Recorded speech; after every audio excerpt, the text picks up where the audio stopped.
Danke vielmals. Ich bin mega gerne auf Basel gekommen, weil heute Morgen habe ich gemerkt, als ich mit dem TÜV gefahren bin, ich muss das Navi nicht mehr eingeben, um hierher zu kommen. Das heisst, ich weiss, wo ihr seid. Das heisst, ich war schon mehrmals da gewesen. Also es ist fast ein Heimspiel. Also merci vielmals, Matthias, für die Einladung, dass du immer wieder, dass ich im Jahr einmal komme in der Regel so. Und das ist mega, mega wertschätzend. Danke vielmals, ich mache es so mega gerne. Und bevor ich in die Message einsteige, wir Berner von IB her, wir wissen, dass es heisst Leiden. Bern spielt mega schlecht und Basel hat in den letzten paar Jahren auch schlecht gespielt. Und wir wissen, dass es heisst Leiden, da bin ich immer top war und dann plötzlich bist du fast letzte in der Tabelle drin. Und darum habe ich gesagt, Basel wird dieses Jahr Schweizer Meister. Wir haben eine Wette abgeschlossen. Ich habe eine Wette abgeschlossen mit 5 anderen Pastors. Wir haben 100 Stutz in eine Kasse gelegt. Der eine hat gesagt Zürich, der andere hat gesagt Bern. Also, ja, da tut wirklich mega viel Glauben. Aber Basel ist super gut drauf mit dieser Sturmspitze jetzt und das ist sensationell. Also ich hoffe, dass Basel gewinnt, von ganzem Herzen, weil die spielen jetzt wirklich wieder top, auf einem Top-Niveau. Genau, da bin ich wirklich mega happy für euch. Wo ich weniger happy bin, das ist der ESC zu euch kommt. Das ist halt einfach so nächstes Jahr im Mai. Wir in Bern wollten auch nicht wollen und wir haben alles dafür getan, dass wir nicht bekommen. Aber das muss ja nicht so schlimm sein. Der hat ein super Gebetsteam und ihr könnt da schon ein bisschen Gegensteuer geben. Genau, wir beten, dass er nicht kommt. Wir waren ein bisschen früher dran als der vielleicht, ich weiß es nicht. Auf jeden Fall möchten wir mit Message einsteigen. Und die Message ist ein Vers auf dem Psalm, den ihr alle kennt. Und ich glaube, ihr habt schon alle den Vers zitiert.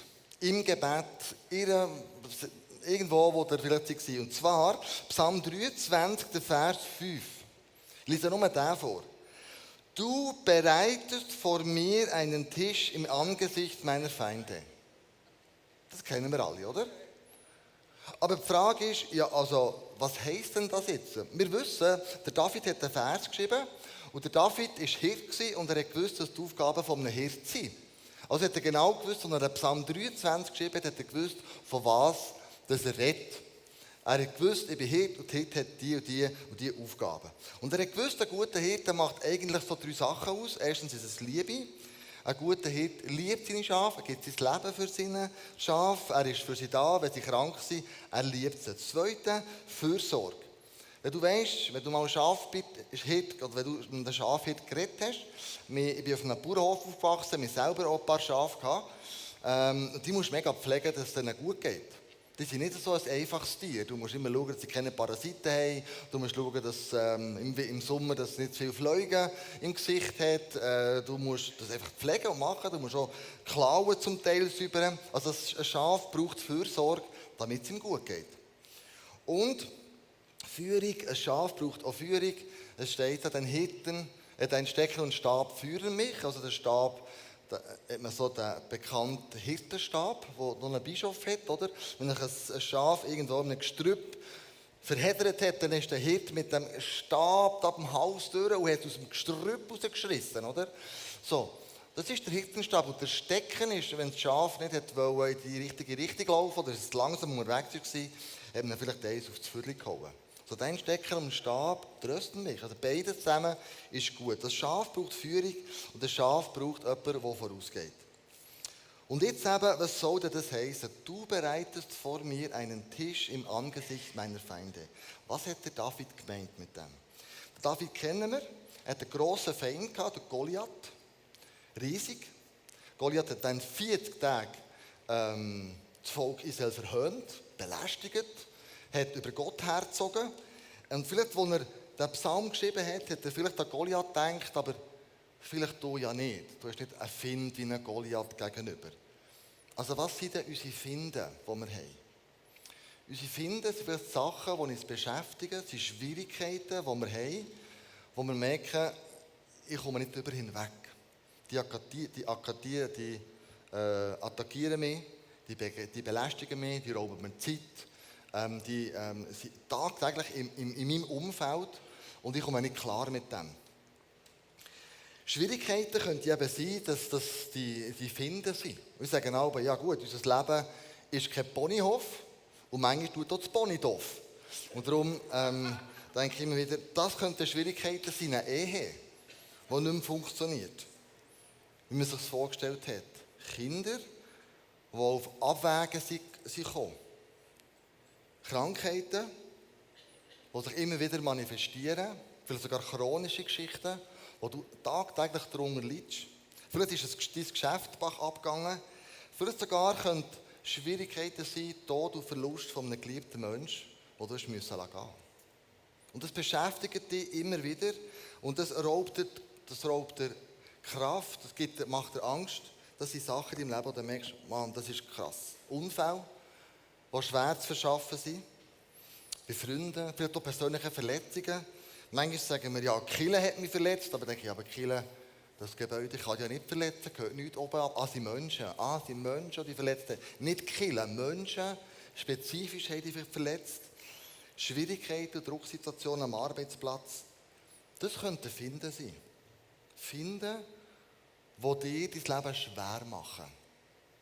Wo du dagegen ankämpfst. Das sind Finden. Vielleicht hast du einen Find in deinem Leben, wo du sagst, wenn ich so ein bisschen auf die letzte Woche zurückschaue oder auf den letzten Monat, dann kommt mir diese Situationen sind, diese Person, der Krach, das. Dann sage ich, okay, das könnten deine Finden sein. Und jetzt sagt der Psalmist, im Angesicht, du bereitest vor mir einen Tisch im Angesicht meiner Feinde. Also, der David schreibt also,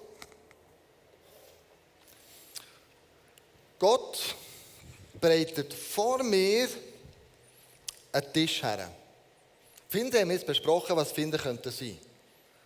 Ein Tisch vor mir und sagt, hey, schau Kleusel, das ist der Tisch, den ich für dich gemacht habe. Ich meine, das ist schon crazy.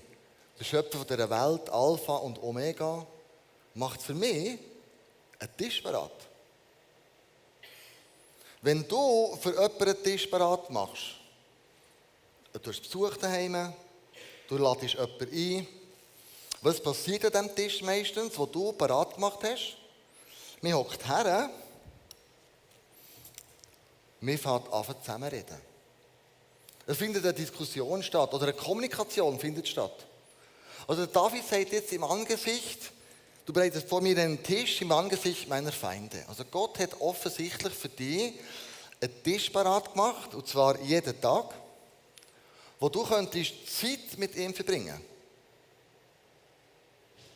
Wo du könntest sagen, wow, alles, was ich brauche, alles ist da. Liebe, Fürsorge und Führung, wie es ein guter Hirte eben macht. Oh, ich muss auf Hochdeutsch sprechen, sorry. Liebe, Fürsorge und Führung. Das ist das, was der gute Hirte macht. Sorry, vielfach. All die Podcast-Hörer, tut mir wirklich leid. Also, Gott setzt sich hin an den Tisch. Er ist schon da. Er hat ja alles parat. Wie du zu Hause, wenn du jemanden eingeladen hast. Alles ist da. Wunderbar. Den besten Wein hast du aufgetan. Und jetzt sagt Gott zu mir, Kleusel, ich heiße dich herzlich an meinem Tisch willkommen. Möchtest du einen Kaffee? Möchtest du ein Glas Wasser? Was kann ich Gutes tun für dich? Was brauchst du?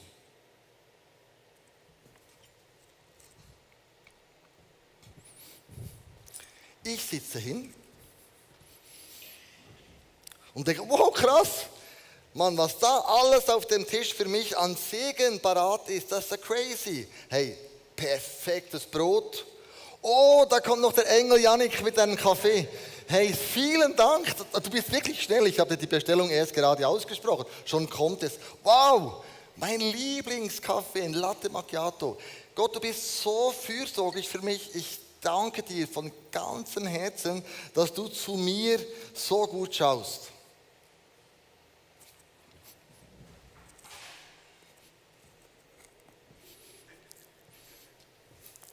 Dann sagt er, ja, ich kenne dich ja. Ich weiß, was du liebst. Ich weiß auch, was dich beschäftigt. Ich weiß auch, was deine Feinde sind.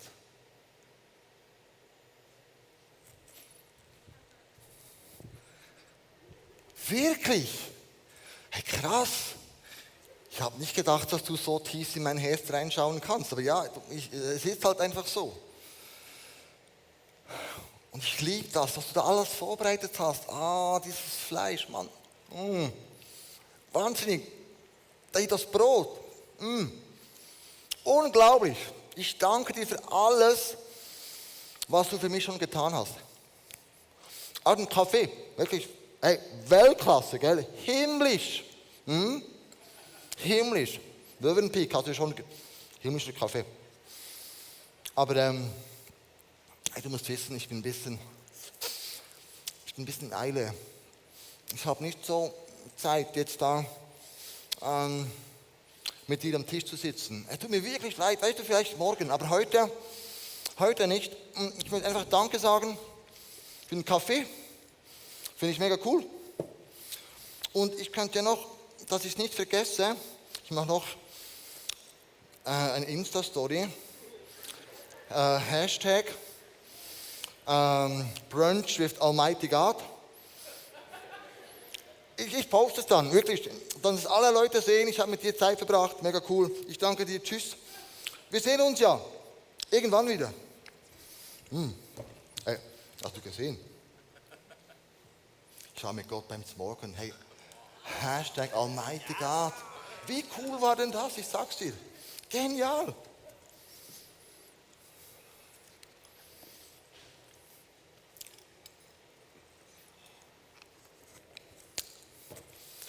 Es geschieht uns jeden Tag.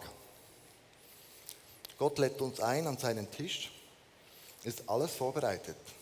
Segen, Liebe, Fürsorge, Leitung. Aber auch ich rede zu mir selber, ich habe oft keine Zeit. Keine Zeit, ich muss wegrennen, ich habe alles zu tun. Es gibt wichtige Sachen in meinem Leben, das ich jetzt gerade machen muss. Und ich bin zu beschäftigt. Ich habe einen Fokus, mein Kopf ist irgendwo. Vielleicht auch wegen den Feinden, die mich so beschäftigen, habe ich keine Zeit, mich um das hier zu kümmern. Und dann passiert Folgendes.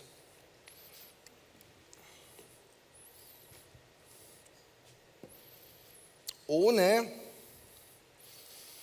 dass ich es merke,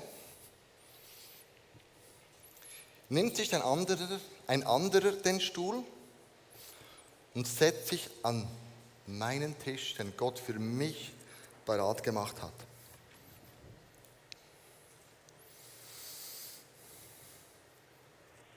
Wer ist das? Ich sag mal, dass der Teufel, der plötzlich an meinem Tisch Platz nimmt. Den Tisch, der Gott für mich parat gemacht hätte. Und der Teufel hatte nicht den Mut, an den Tisch dann zu kommen, wenn ich mit Gott in Beziehung bin. Sondern er kommt in Gedanken an meinen Tisch. Er setzt sich hin, er nimmt sich einen Stuhl. Und wenn ich nicht aufpasse, gebe ich ihm noch das Recht, an meinem Tisch abzusitzen. Dann kommen so Gedanken wie zum Beispiel, Käusu, wie geht's dir eigentlich? Ja, ich habe gehört, dir geht's nicht so gut. Viele Probleme, viele Schwierigkeiten. Wie läuft es eigentlich in der Ehe? Ja, ich habe es gesehen, du hattest gestern wirklich einen heftigen Streit mit deiner Familie. Ja, deine Frau ist halt kompliziert, ich sag's dir. Es sind andere Frauen, die sind viel einfacher als deine. Ja, ich weiß. Die Kinder, ja, die sind ein bisschen auf Abwege gekommen, aber du, das macht ja jeder einmal durch. Ist nicht so wichtig. Hey, by the way, bei der Arbeit hast du ja den Job nicht gekriegt. Du wärst ja qualifiziert gewesen. Du wärst ja die Person gewesen, die den Job haben sollte und nicht der andere. Der hat sich noch gar nicht bewiesen. Dann hat dir eine Lohnerhöhung so verweigert. Das finde ich im Fall unfair. Du nicht auch? Hey, und by the way, ich habe gehört, deine Schwiegermutter hat nicht sehr positiv über dich gesprochen. Ich habe gehört, die hat dich nicht so lieb, wie du denkst, dass sie es ist oder dich hat.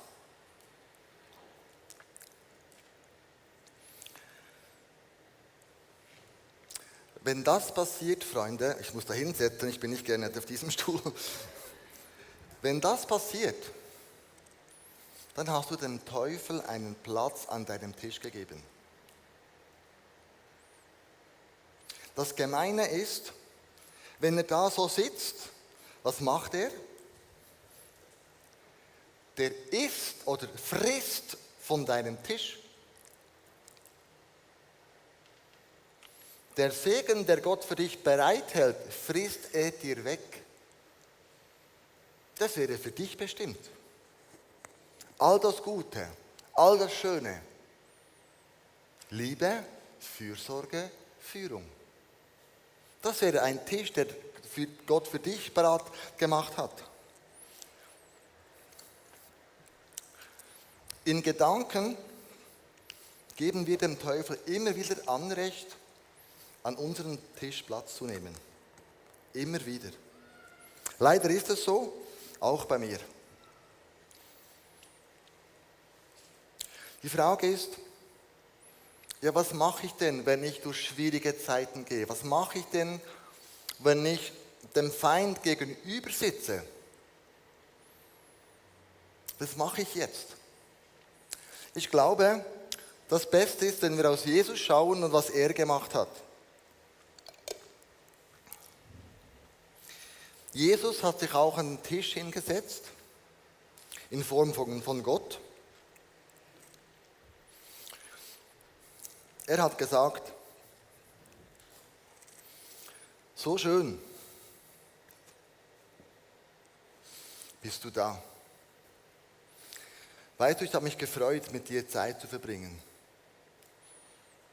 Ich kenne deine Herausforderungen. Ich weiß auch, wie der Teufel dich attackiert. Weißt du, ich habe dasselbe erlebt in der Wüste. Da kam er auch zu mir. Da hat er mich auch 3 Fragen gestellt, wo er mich zu Fall bringen wollte. Aber zum Glück habe ich ihn mit Bibelversen in die Schranken gewiesen, mit dem Wort Gottes. Ich kenne, was du durchmachst. Ich habe das auch durchgemacht. Ich kenne, was du leidest. Ich kenne das Gefühl, verlassen zu sein. Ich kenne das Gefühl, benachteiligt zu werden. Ich kenne das Gefühl, plötzlich nicht mehr geliebt zu sein. Ich kenne es.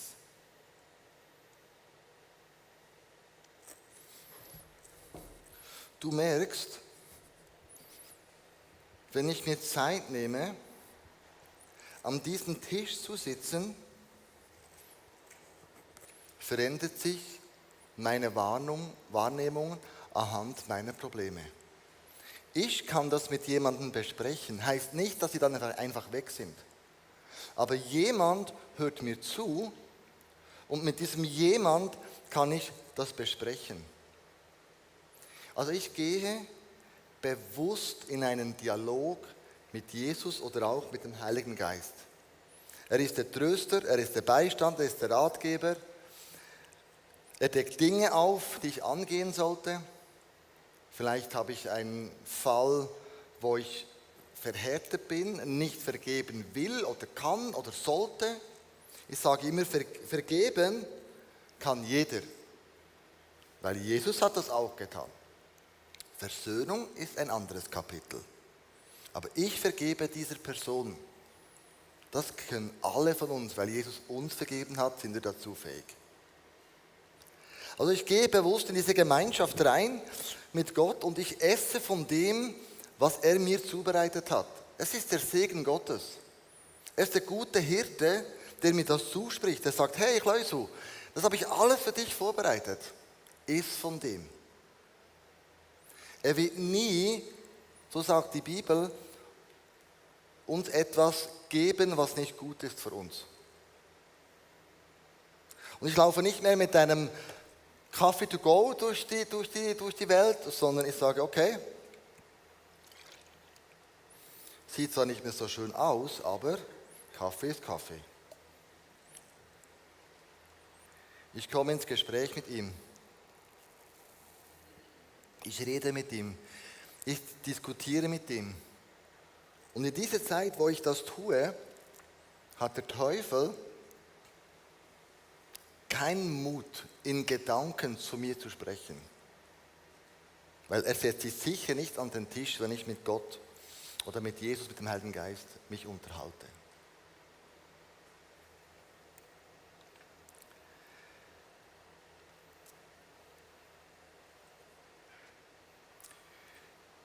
Ich habe gemerkt bei mir selber, es tut mir oft gut, wenn ich einfach an den Tisch sitze und dem König in die Augen schaue. So stelle ich mir das vor. Ich schaue ihm in die Augen und sage, Jesus, ich bin hier. Du siehst meine Herausforderungen, du kennst mein Leben, du kennst all meine Dinge, die ich falsch mache, aber auch alle Dinge, die ich richtig mache. Ich komme zu dir und ich möchte bei dir auftanken.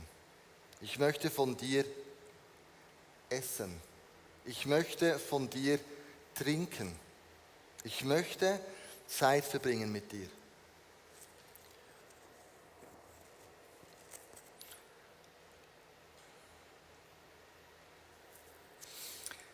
Was ich oft erlebt habe, ist, dass Jesus mich auffordert, das Abendmahl zu nehmen.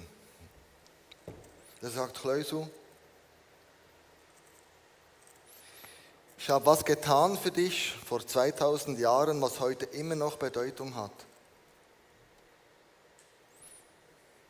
Mein Blut ist geflossen für all deine Sünden. Mein Körper starb am Kreuz für dich. Das ist der Leib, der zerbrochen wurde. Gedenke immer wieder daran, was ich für dich getan habe, weil das ist bedingungslose Liebe. Das ist ein Zeichen, dass ich dich liebe. Und dann trinke ich.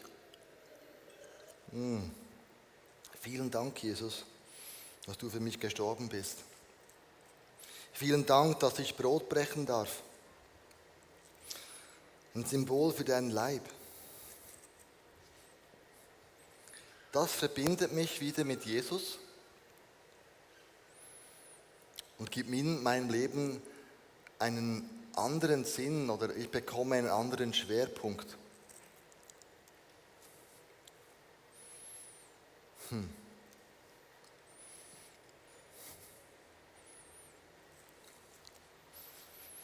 Weißt du, es ist so gut, mit dir zusammen zu sein. Bei dir erlebe ich Fürsorge, Liebe und Führung. Ja, und ich weiß, dass du diesen Tisch im Angesicht meiner Feinde zubereitet hast. Danke, Jesus.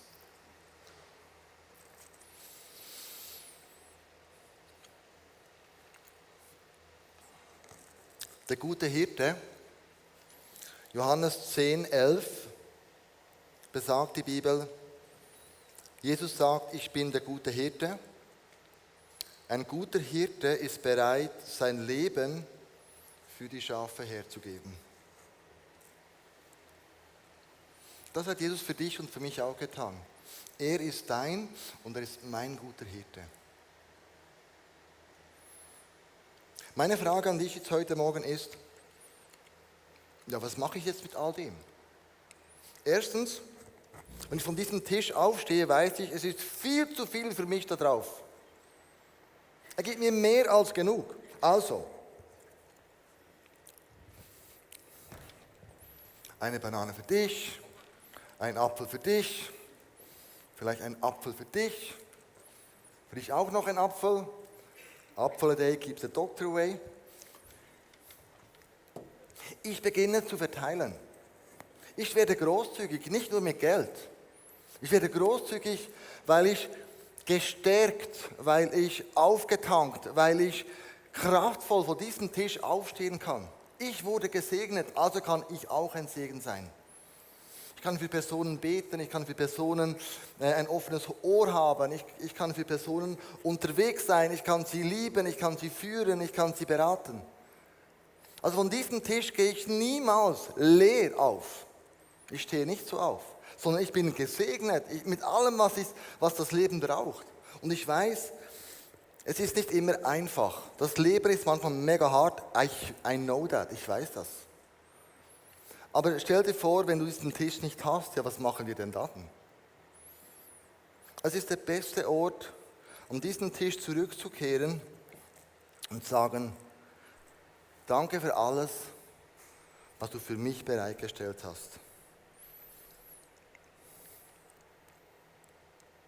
Jesus sagt, ich bin der gute Hirte, ich wandere mit dir durchs dunkle Tal. Er wandert mit, er wartet nicht am Ende des Tals und lässt dich alleine durch das Tal hindurchlaufen. Er kommt mit dir mit, das hat er versprochen. Ich bin bei euch alle Tage. So. Meine Frage an dich ist, wann gibst du dem Teufel einen Platz an deinem Tisch? In welchen Situationen? Wo kann er sich in deine Gedanken reinhacken und Platz nehmen an deinem Tisch? Das geschieht ja meistens einfach in den Gedanken. Wo kann er das tun? Ich habe bei mir gemerkt, bei mir ist oft ein Thema Unvergebenheit. Leute verletzen mich oder Leute sagen etwas falsch über mich oder keine Ahnung, was das sein könnte. Und dann habe ich so einen Zorn in mir, wo der Teufel ein Anrecht hat. Das ist wie eine Türe, die er bei mir immer wieder aufzustoßen versucht. Ich bin schon besser geworden. Aber er versucht immer wieder, diese Türe der Unvergebenheit aufzustoßen. Ich habe gemerkt, das ist für mich ein Einfallstor. Ich muss dem gedanklich entgegenhalten. Manchmal gelingt mir es besser, manchmal auch schlechter. Was ist dein Einfallstor gedanklich, wo ich immer wieder an diesen Tisch setzen kann, dich beeinflussen kann? Dieser Tisch, der startet nicht morgen, übermorgen. Dieser Tisch, die Gemeinschaft mit Gott, die startet jetzt. In diesem Moment lädt Gott dich an seinen Tisch ein. In diesem Moment. Und er sagt, hey, nimm doch Platz. Komm zu mir, besprechen wir das Ganze. Beten wir zusammen. Nehmen wir das Abendmahl zusammen. Ich möchte dein Freund sein. Und wenn du noch Gebet brauchst im Anschluss und du sagst, hey, ich möchte dieses Einfallstor zutun, dann komm doch in die Gebetszeit nachher. Leg das bei Gott ab. Geh nicht nach Hause und sag, ja, ich will ja nicht so schlimm oder ich kann das noch ein anderes Mal machen. Nein, mach es jetzt. Gott lädt dich jetzt ein. Ich möchte euch als Gebet noch einmal zum Schluss der ganze Psalm 23 vorlesen. Und dann stehen wir auf und dann singen wir einen Song, einen Anbetungssong, der heißt Make Room. Vielleicht sagst du, ja, mit diesem Song setze ich mich an den Tisch und mit diesem Song gebe ich Gott Raum, zu mir zu sprechen. Stehen wir auf, dann lese ich euch den ganzen Psalm vor. Der Herr ist mein Hirte. Mir wird nichts mangeln. Er weidet mich auf einer grünen Aue und führet mich zum frischen Wasser. Wow. Er erquickt meine Seele. Er führet mich auf rechte Straße um seines Namens willen. Und ob ich schon wanderte im finstern Tal, fürchte ich kein Unglück. Denn du bist bei mir, dein Stecker und Stab trösten mich.